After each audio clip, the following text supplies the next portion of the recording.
નમસ્કાર દર્શક મિત્રો, કરુણા ટોક્સમાં આપનું સ્વાગત છે. વંદે ગૌ માતરમ. દોસ્તો, એપ્રિલ મહિનો હવે એકદમ નજીક આવી ગયો છે, એટલે ભારે ગરમીના દિવસો શરૂ થઈ ગયા છે. આમ તો દેશી મહિના પ્રમાણે આપણે જોઈએ છીએ કે ચૈત્ર મહિનો શરૂ થાય એટલે ભારે ગરમી શરૂ થાય, ફાગણ પૂરો થાય અને હોળી પછી ગરમી વધવા માંડે.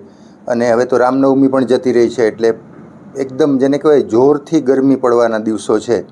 અને મેક્સિમમ ટેમ્પરેચર એપ્રિલ મે દરમિયાન આપણે ત્યાં થઈ જતું હોય છે લગભગ 44-45 ડિગ્રી, 43-44-45, એટલે 40થી ઉપર ચૈત્ર મહિનામાં અને વૈશાખ મહિનામાં જતું હોય છે. તો એ દિવસો હવે આવી રહ્યા છે. વચ્ચે ગયા અઠવાડિયે માવઠું આવી ગયું, એને કારણે થોડીક ગરમીમાં રાહત થઈ, પણ ફરી પાછી ગરમી 35 ડિગ્રી ઉપર 37 ડિગ્રી જેટલી થઈ ગઈ છે. ફરી પાછી માવઠાની એક આગાહી છે, જોઈએ. જો માવઠું થશે તો 2-4 ડિગ્રી તાપમાન ઘટશે, પણ એને કારણે નુકસાન પણ ઘણું થતું હોય છે ખેડૂતોને, ખાસ કરીને પશુપાલક વર્ગને પણ નુકસાન થતું હોય છે. પણ માવઠાને બાદ કરીએ તો ભારે ગરમીના દિવસો હવે એપ્રિલ અને મે દરમિયાન આપણે ત્યાં આવતા હોય છે. તો આ ઋતુમાં આપણે જનરલી શું કરીએ કે ભારે ગરમી શરૂ થાય એટલે આપણે બજારું ઠંડા પીણા, ઘરમાં મોટા મોટા બાટલા લઈ આવીએ બજારમાંથી, અથવા તો બજારું શરબતો ઉપર આધાર રાખીએ, બજારમાં જઈને શરબત પીએ, ઘરે મોટા મોટા શીશા લઈ આવીએ અને એમાંથી આપણે પીએ, અને કોઈ આપણે ત્યાં આવે ગેસ્ટ એને પણ એ આપીએ. પછી આઈસ્ક્રીમના ડબ્બા ઘરમાં ખૂટવા ના દઈએ અત્યારે આ ઋતુમાં, વરસાદ આવે ત્યાં સુધી. તો બજારું શરબતો, બજારમાંથી આવેલી આઈસ્ક્રીમ, આપણે જાણીએ છીએ કે કોઈને કોઈ રીતે એમાં કેમિકલ હશે, કોઈને કોઈ રીતે એમાં પ્રિઝર્વેટિવ હશે, જે શરીરને ક્યાંક ને ક્યાંક નુકસાન કરવાનું છે.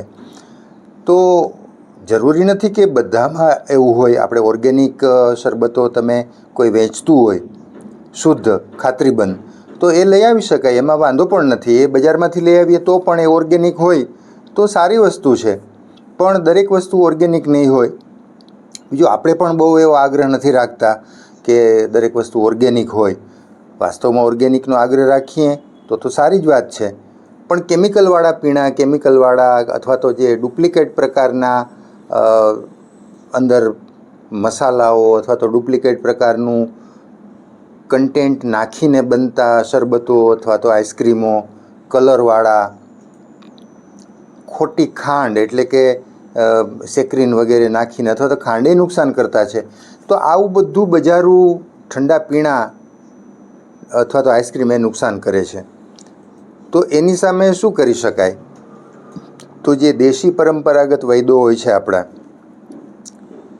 પરંપરિત વૈદો, એ લોકો બહુ સરસ ટિપ્સ આપતા હોય છે, સલાહ આપતા હોય છે કે સૌથી પહેલાં તો આ જે બજારું પીણા છે, કેમિકલવાળા પીણા છે, કેમિકલવાળા આઈસ્ક્રીમ છે, એ તમે બંધ કરો.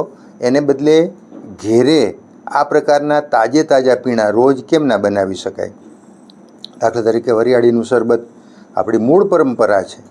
વરિયાળીનું શરબત પીવાની, ઘરે વરિયાળીનો ભૂકો, એક સમયે તો મિક્સરો પણ નહોતા, 30-40 વર્ષ પહેલાં, 50 વર્ષ પહેલાં.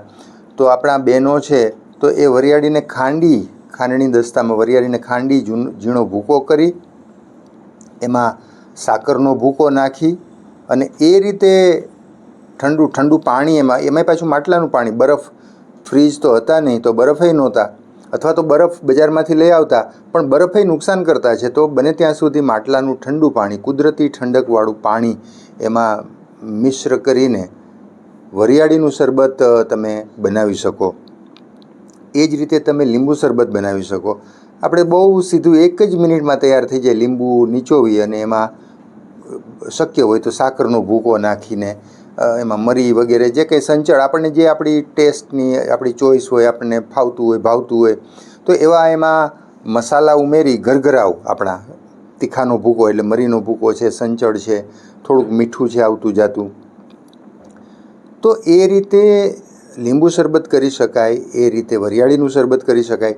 ગોળનું પાણી, આપણી તો બહુ જૂની પરંપરા છે કે લોકો તડકામાંથી આવે, કારણ કે વ્યવસાય માટે શ્રમિક વર્ગને, ખેડૂત વર્ગને, પશુપાલક વર્ગને તડકામાં જવું પડે. તો તડકાથી તમે બચી નહીં શકો. 44 ડિગ્રી તાપમાન પડશે તો આપણે એને કંઈ 39 સુધી નહીં લઈ આવી શકીએ. એ આપણું કામ નથી, આપણા હાથમાં પણ નથી. પણ આપણે શું કરી શકીએ? બીજું, તડકામાં જેને નથી જવાનું બનતું ઘરમાં બેસીને કામ કરવું છે, ઓફિસમાં બેસીને કામ કરવું છે, એને તો વાંધો નહીં આવે. પણ જેને જવું પડે એમ જ છે, જેને તડકામાં જ નીકળવું પડે એમ છે, કોઈ રસ્તો જ નથી, તો એને તો બીજો કાંઈ રસ્તો નથી, તો એની સામે તડકા સામે બચવું કેમ એ રસ્તા ગોતવા પડે.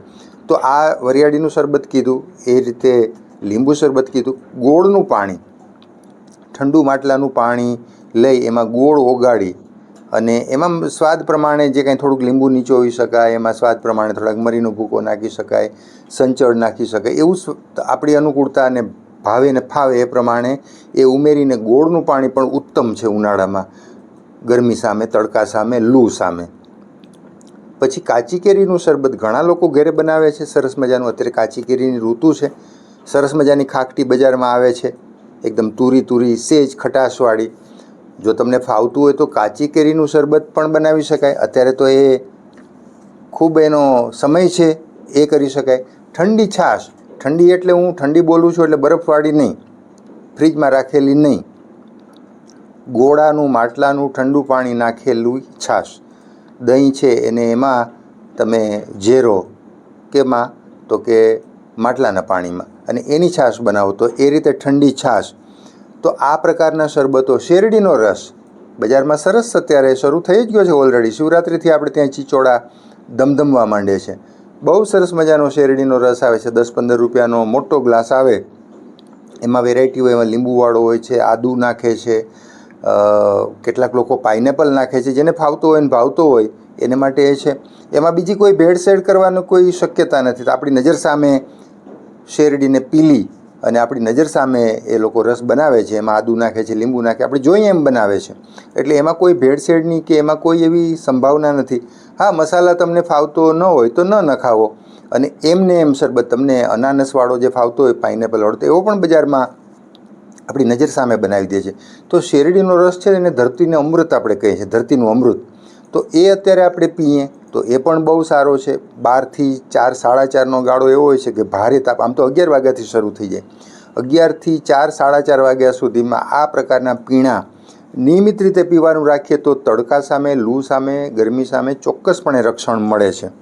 નાળિયેરનું પાણી, બજારમાં લીલા નાળિયેર સરસ આવે છે, એનું પાણી કાઢીને પીએ. એમાં થોડું શક્ય હોય તો આપણને ભાવે તો થોડો મરીનો ભૂકો વગેરે અનુકૂળતા હોય તો કરી શકાય. બાકી એમને એમ લીલા નાળિયેરનું જે લીલા ત્રોફા આપણે કહીએ છીએ એનું પાણી પણ બહુ સરસ રીતે કરી શકાય છે.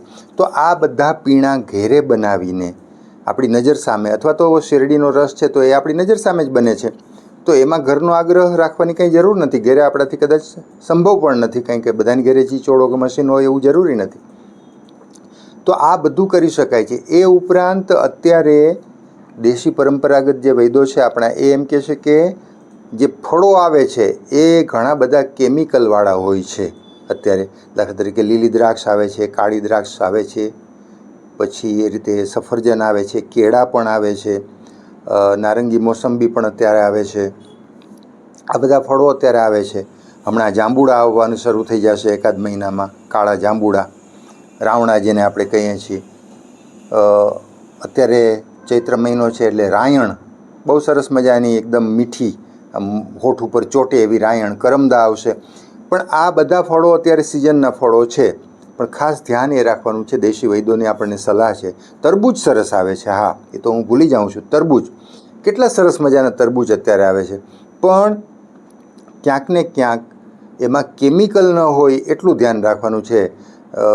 પોતાના સ્વાર્થ માટે ક્યારેક માણસ જલ્દી પકાવવા માટે, અથવા તો એકદમ લાલ થઈ જાય તરબૂચ, અથવા તો કોઈ જે તે ફળ એના મૂળ કલરમાં આવી જાય, ઝટ પાકી જાય, ઝટ વેચી નખાય, તો એવા ક્યાંક સ્વાર્થથી પ્રેરાઈને કોઈ કેમિકલનો પ્રયોગ કરે. કેટલાક લોકો એમ કહે છે કે ભાઈ દ્રાક્ષમાં પણ કેમિકલ છાંટવામાં આવે છે. કેળા વિશે પણ એવું કહેવાય છે કે કેમિકલમાં બોળો તો થોડીક કલાકમાં કેળું પાકી જાય છે. તો આવા બધા પ્રયોગ જો થતા હોય તો આવા ફળોથી બચવું. ઘણા લોકો કહે છે કે અમે ફળ ખાધા પછી ગળામાં બળતરા થઈ ગઈ, એકદમ ગળામાં ચચરાટ શરૂ થઈ ગયો. તો આ બધી ફરિયાદો અત્યારે આવે છે કે ઉધરસ થઈ જાય છે. તો જાતની ફરિયાદો ફળ ખાધા પછી. વાસ્તવમાં ફળ ખાધા પછી તો આપણને બેનિફિટ થવો જોઈએ ને. ફળમાં તો કેટલા ગુણ છે, વિટામિન, પ્રોટીન, આ ઘણું બધું છે. તો ફળ ખાધા પછી આપણને લાભ થવો જોઈએ. તો એના એને બદલે ફળ ખાધા પછી ગળું બળવા માંડે, ઉધરસ આવવા માંડે, તો એનો મતલબ એવો થયો કે ફળમાં ક્યાંક કેમિકલ છે, કંઈક વસ્તુ એવી છે જે આપણા શરીરને અનુકૂળ નથી. તો આવું થવાની ક્યાંક સંભાવના હોય તો આવા ફળો નહીં ખાવા. કોઈ ઓર્ગેનિક વેચે છે, ખાતરીબંધ છે, તો ચોક્કસપણે લઈ શકાય. કારણ કે બધાય ફળો આપણે ઘરે નહીં ઉગાડી શકીએ કે આપણી ઘરે કેળાએ ઉગતા હોય ને, દાડમે ઉગતા હોય, નારંગી થતા હોય ને, મોસંબી થતા હોય, તરબૂચે ઉગતા, એવું નહીં શક્ય બને. કોઈ જે પ્રકારના અમુક લોકો ઓર્ગેનિક ખેતી કરે છે અથવા તો ઘરમાં શાકભાજી ફળો વાવે છે એ કરી શકશે, પણ બધી જ વસ્તુ દરેક વ્યક્તિથી થાય એવું સંભવ નથી.